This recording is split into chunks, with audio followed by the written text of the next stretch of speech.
Sometimes the body starts speaking before the mind understands what it is saying. You might notice it first in your breathing, a little shorter than usual, a little tighter in the chest, or maybe it shows up in the shoulders, muscles holding tension without any obvious reason.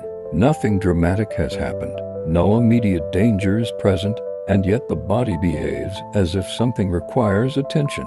Most people interpret this as a thinking problem, so they begin trying to think their way out of it. They replay conversations. They imagine possible outcomes. They run scenarios about what might happen tomorrow. The mind starts working harder, trying to quiet a signal that didn't begin in the mind at all. Because the nervous system does something very specific when it senses pressure. It prepares the body for action. Breathing changes. Muscles tighten. Energy gathers in the body waiting to move. But modern life often interrupts that process.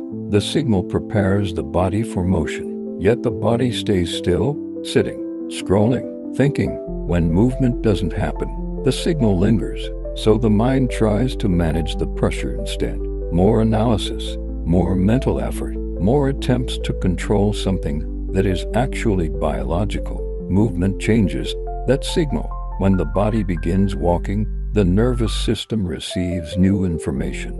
Muscles activate, breathing deepens, rhythm returns, step, breath, step, breath. Pressure that once felt trapped begins to circulate. You can see this clearly when walking beside a dog. Animals don't rehearse tomorrow's problems. They don't replay conversations from earlier in the day. Their attention settles into the present moment. The ground, the air, the movement itself. Walking becomes the anchor. The body begins to settle.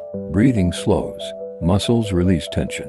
And slowly the nervous system recognizes something important. The environment is stable. The body is moving. The signal is no longer needed. Clarity often arrives after the body settles, not before.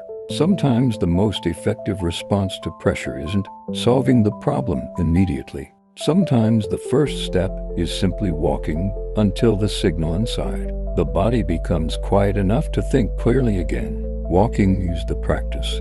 Wisdom is what emerges.